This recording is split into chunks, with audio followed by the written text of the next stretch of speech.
The wind did not push their car into the ditch.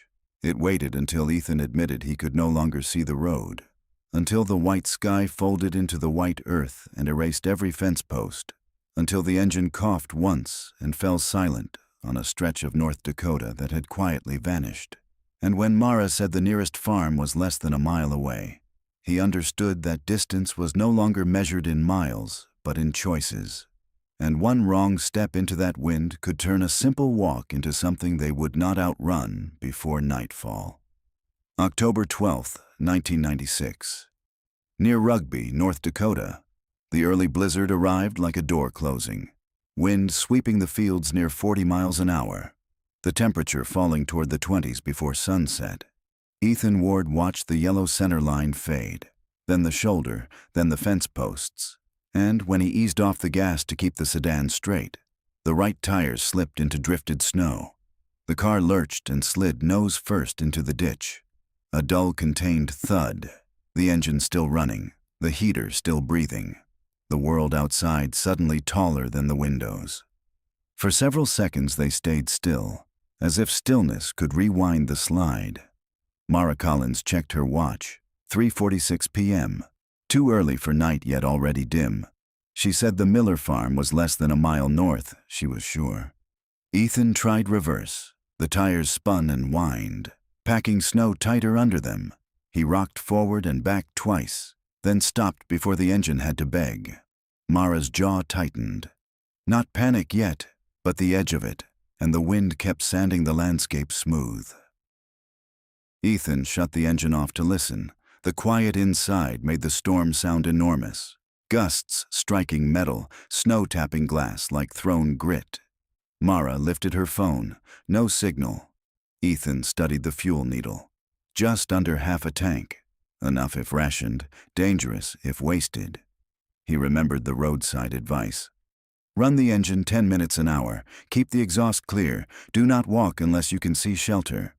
When he turned the key again, the starter hesitated. A thin, grinding pause.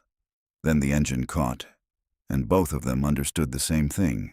The car was no longer transport, it was equipment, and equipment could fail. Snow piled fast against the driver's door. Ethan forced it open into resistance. Cold struck sharp and immediate, visibility down to maybe 30 yards. The road erased as if it had never been built.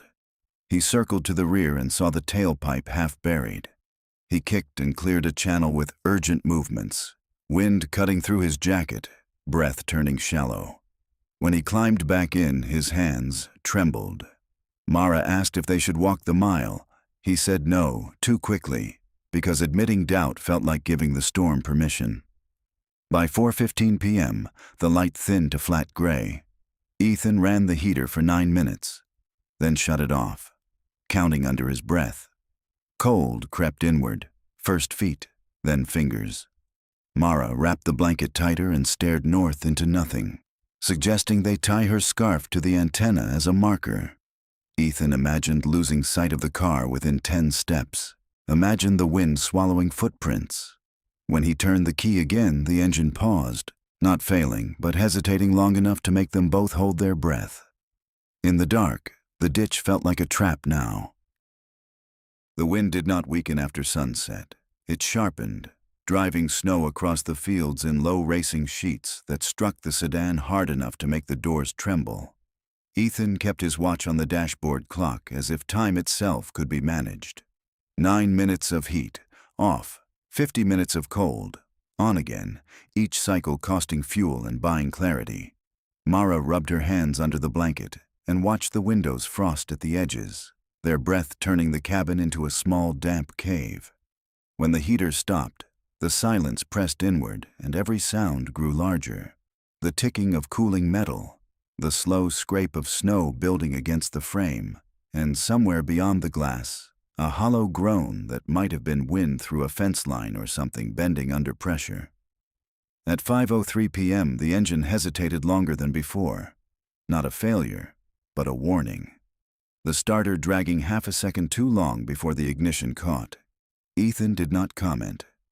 Yet Mara saw the tension in his jaw.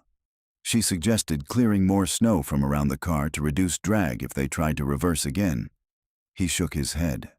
Wasting strength now could cost them later. Strength was another ration. Like fuel, like daylight. He reached for the door handle anyway and forced it open against a thicker wall of drift. The snow now pressing halfway up the panel.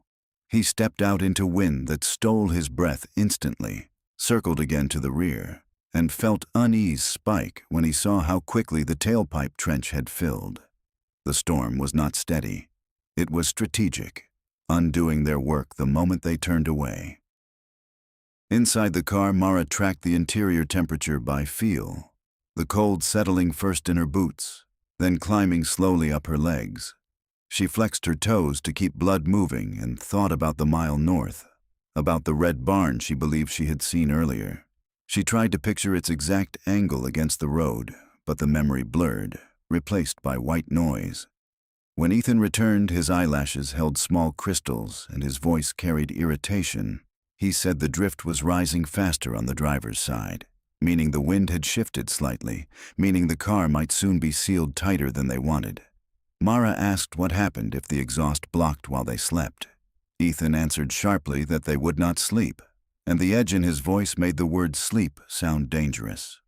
They argued quietly about walking, not loudly because loud voices felt wasteful. Mara said 1 mile in daylight was possible, even in wind. Ethan countered that daylight was nearly gone, that losing sight of the vehicle would end them faster than cold. She accused him of being afraid to move. He accused her of underestimating the storm, and in the middle of it the engine coughed without warning. A short, uneven tremor before smoothing out. Both of them froze. The car had reacted to nothing visible. No key turn, no throttle, just a tremor from within. And that frightened them more than the wind. By 5:40 p.m., darkness settled completely. Not dramatic, just absolute. The world beyond the headlights became a moving wall of white fragments. Ethan switched the lights off to conserve battery, and the interior fell into near black, broken only by the faint glow of the dashboard. The heater cycle ended and cold returned like an occupying force. Mara pressed her gloved hands against the glass and felt how solid the drift had become outside. The car no longer simply stuck, but slowly embedded. When Ethan turned the key for the next cycle, the starter ground longer than ever before, long enough that Mara whispered his name once, not loudly, just enough to mark the moment, and when the engine finally caught, it did so unevenly, as if unsure it wanted to continue. And in that fragile rhythm, both of them understood that the night had just begun, and the car might not agree to carry them through all of it. The night did not settle, it tightened, the wind changing pitch and striking the sedan in uneven bursts that rocked it lightly on its suspension. Ethan kept counting minutes under his breath. 9 of heat, off, wait, repeat. But the rhythm no longer felt controlled, it felt negotiated. Each ignition a request rather than a command. Mara watched frost crawl across the inside of the windshield in delicate branching lines that thickened every time the heater shut down.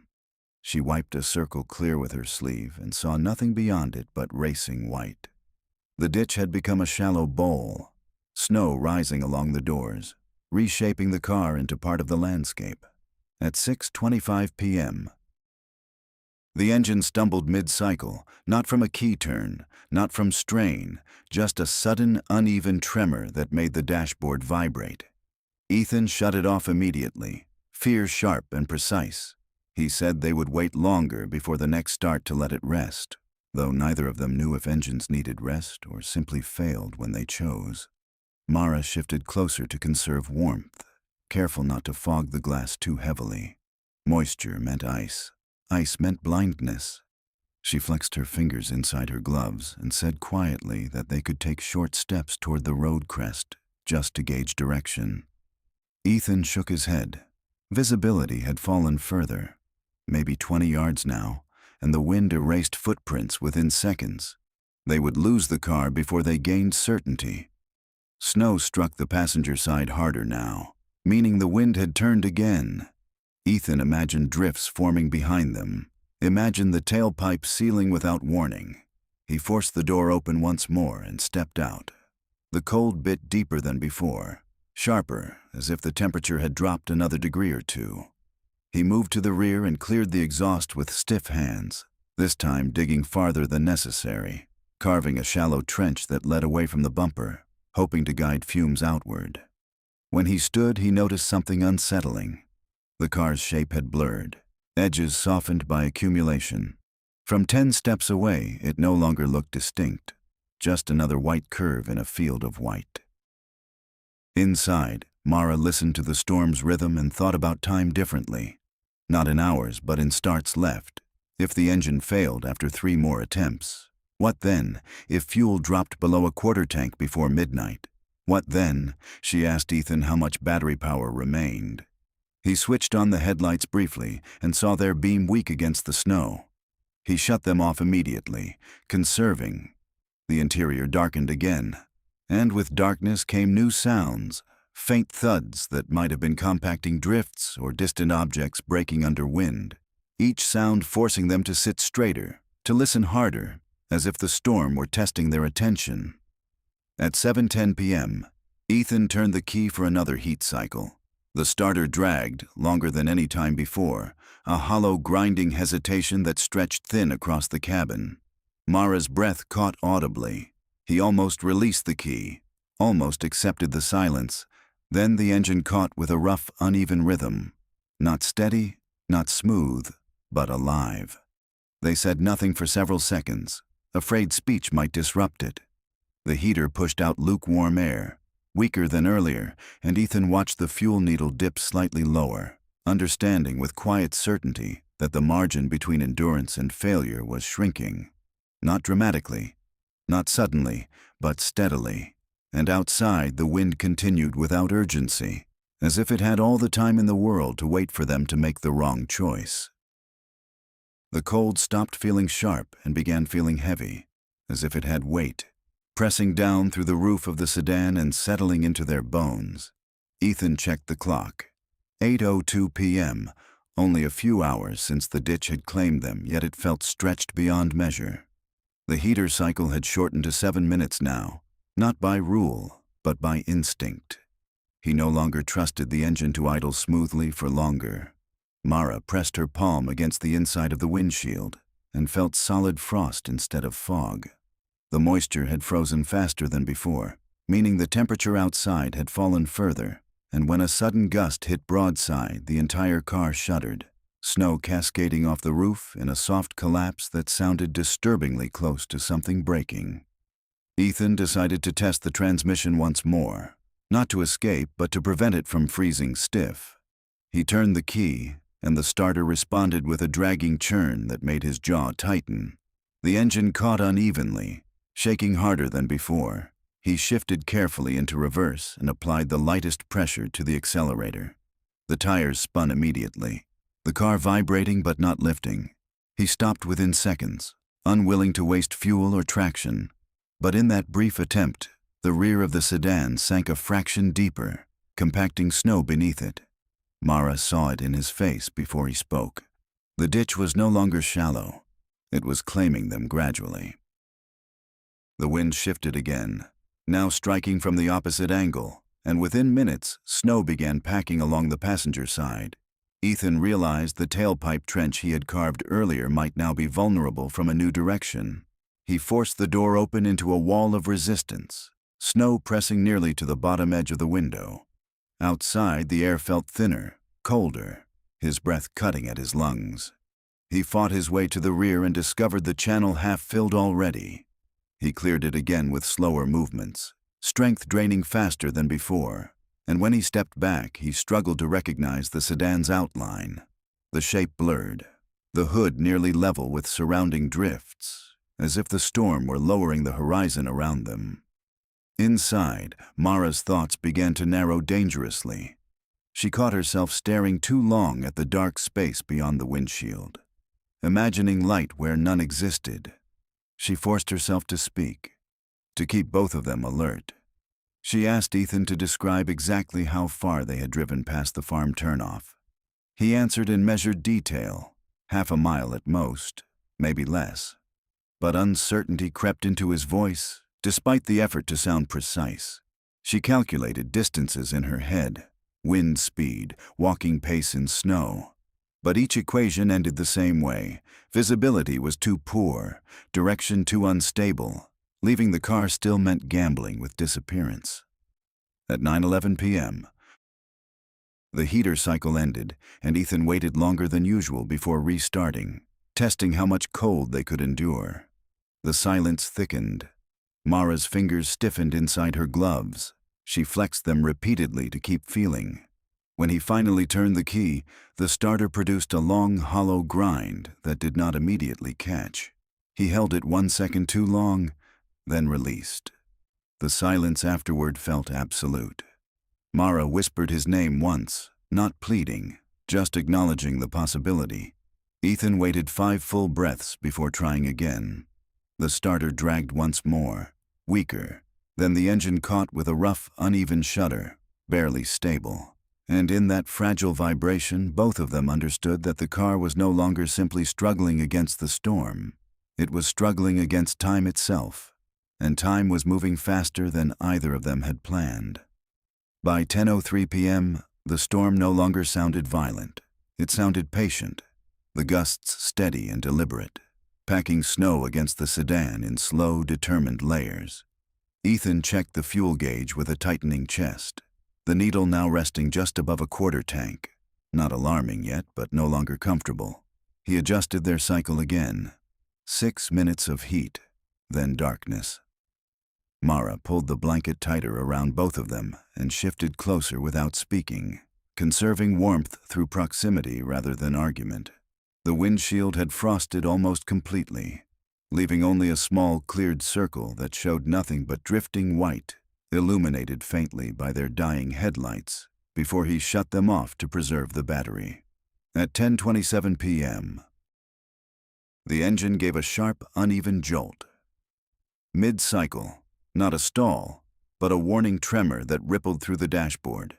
Ethan immediately turned it off, unwilling to push it further. The silence afterward rang in their ears.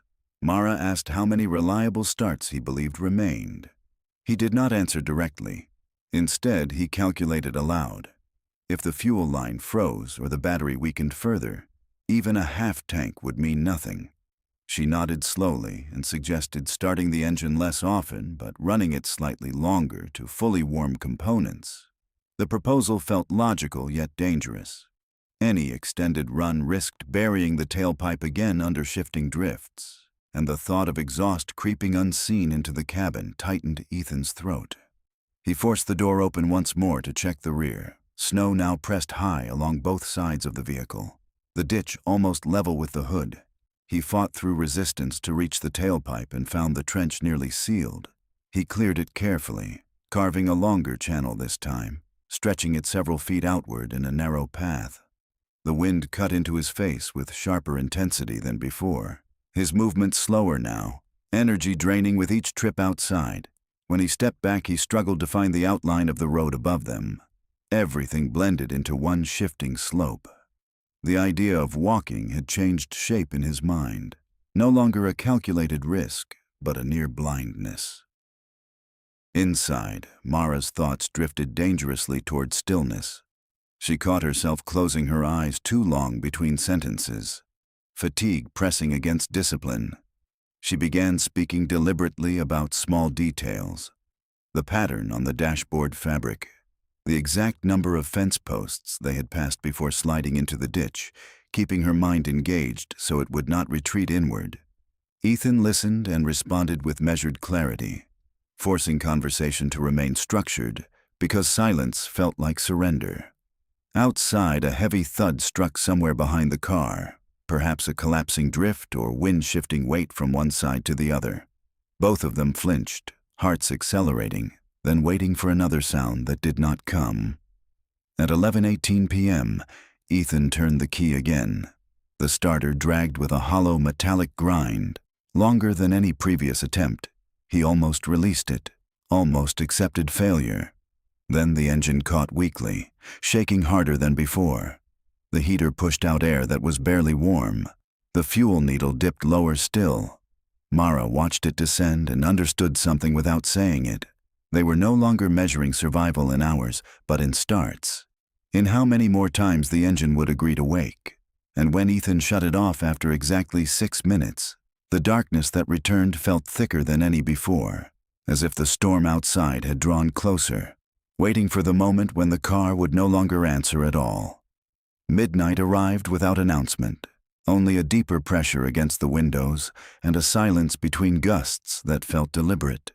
Ethan checked the clock at 12:02 a.m. and recalculated what remained. The fuel needle hovering just above empty's warning zone. Not critical yet, but no longer forgiving. He delayed the next start longer than before, stretching the cold interval to test their tolerance. Mara's breath fogged less now because the air inside had grown drier and sharper. She pressed her gloved fingers under her arms to trap warmth and forced herself to speak steadily, naming towns along the highway they had passed earlier, keeping her mind anchored to geography instead of fear. Outside, the wind scraped across the buried hood in long, dragging strokes that sounded almost intentional. At 12:19 a.m., Ethan turned the key. The starter responded with a strained metallic churn that felt thinner than earlier attempts. The engine almost caught, faltered, then finally engaged in a rough, uneven rhythm. Both of them exhaled at the same time. Not relief, but postponement. The heater pushed out air that was barely warm, the vents breathing faintly instead of fully. Ethan listened closely to the idle, counting the irregular beats, trying to decide whether the vibration meant cold fuel lines or weakening battery. Mara watched the fuel needles sink fractionally lower and realized they were no longer surviving the storm alone. They were surviving the mechanics of an aging machine under stress. When the heater cycle ended, Ethan waited, listening for any change in sound outside. A new vibration, a shifting weight. Instead, he heard a dull compressing thump along the passenger side, then another, snow compacting and settling higher against the door. He reached across Mara and pressed his shoulder against the window, feeling resistance on the other side. The ditch was filling unevenly, the car no longer resting in an open slope, but embedded within rising walls. If the driver's door sealed completely, they would have to exit through the opposite side, and even that might not remain possible by morning. Mara suggested clearing space around at least one door before it froze shut entirely. The idea logical but dangerous. Strength was fading faster now. Ethan hesitated only a second before pulling on his gloves again, forcing the driver's door open with visible effort, snow spilling inward along the threshold. The cold outside cut deeper than earlier, sharper, the air thinner.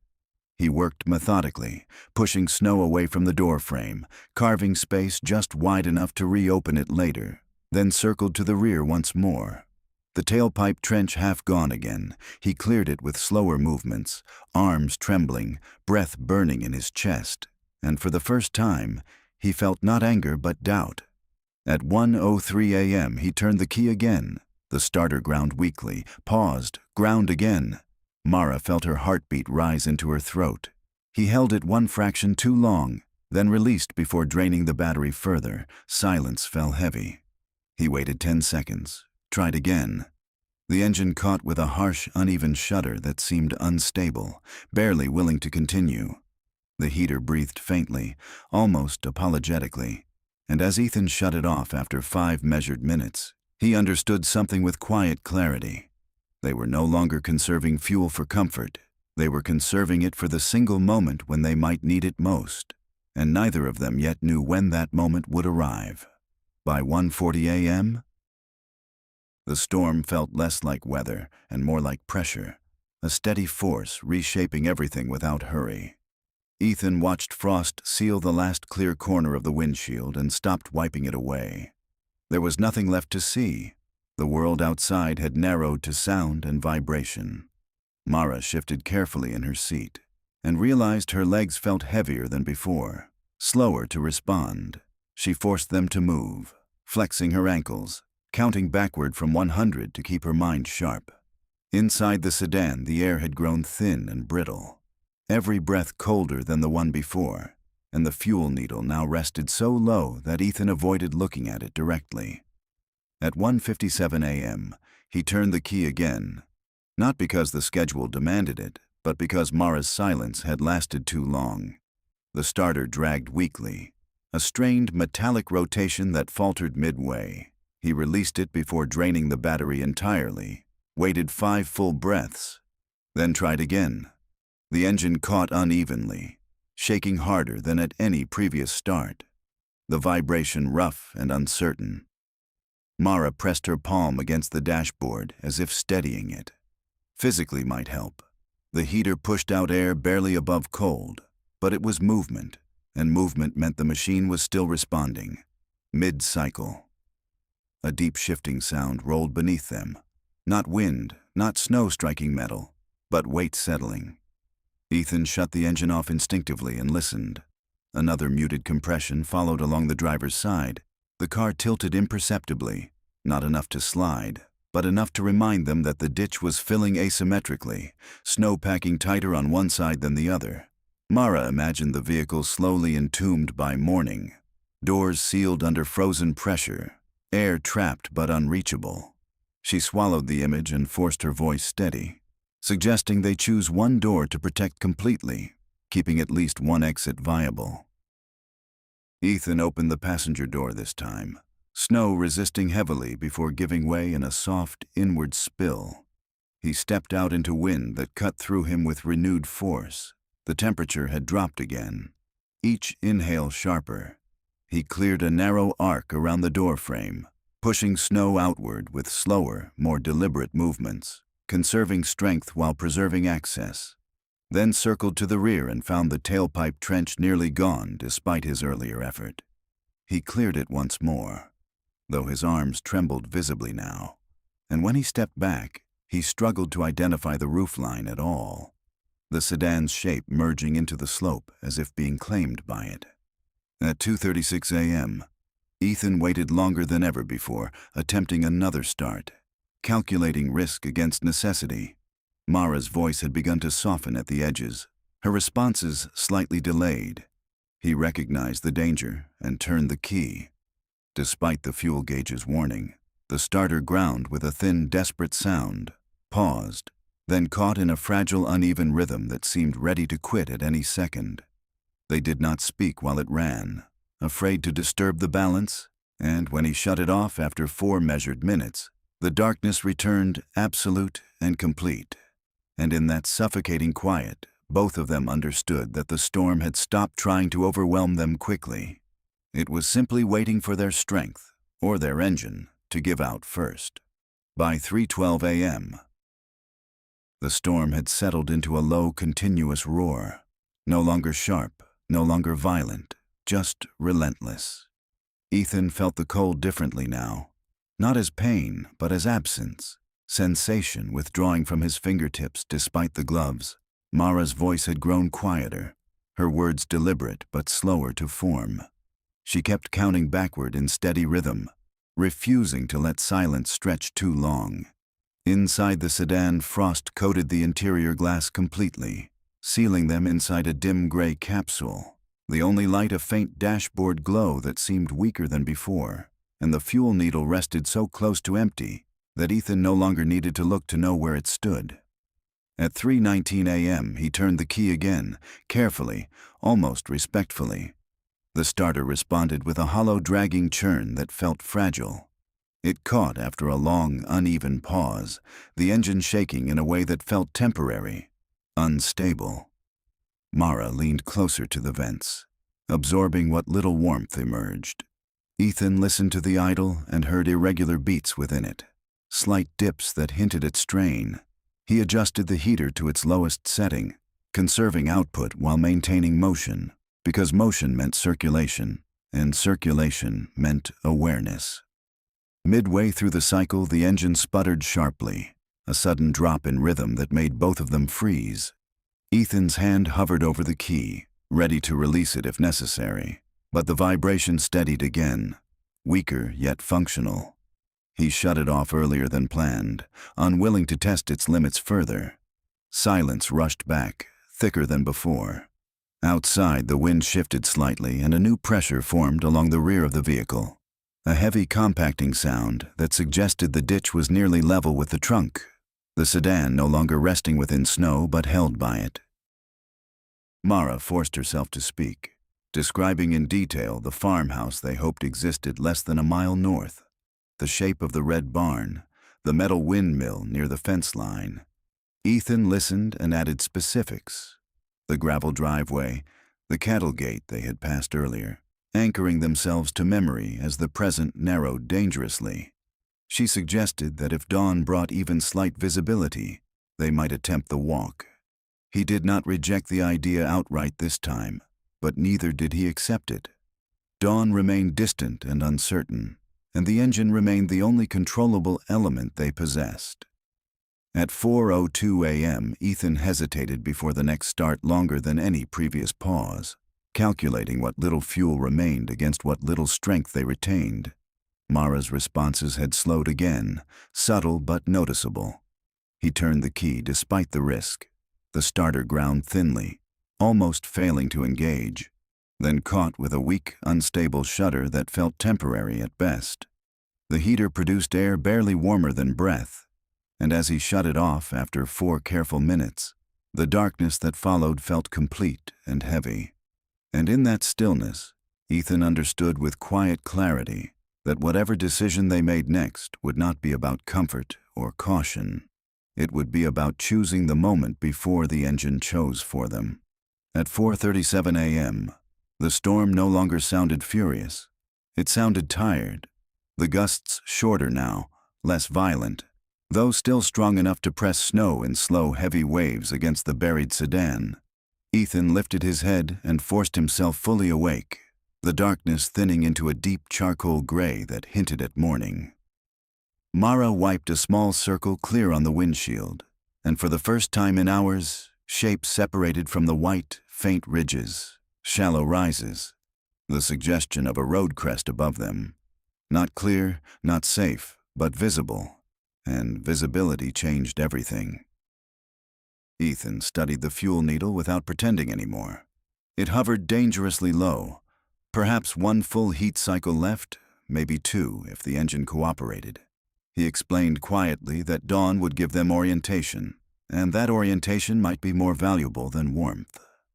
Mara listened and nodded, her movements careful but focused. She said the barn had been north of the road, slightly elevated. They would recognize it if they saw even a corner of red through the gray. Ethan hesitated only once before agreeing. If the next start held, they would use it to warm themselves fully and then move. No half steps, no hesitation. At 4:49 a.m., he turned the key.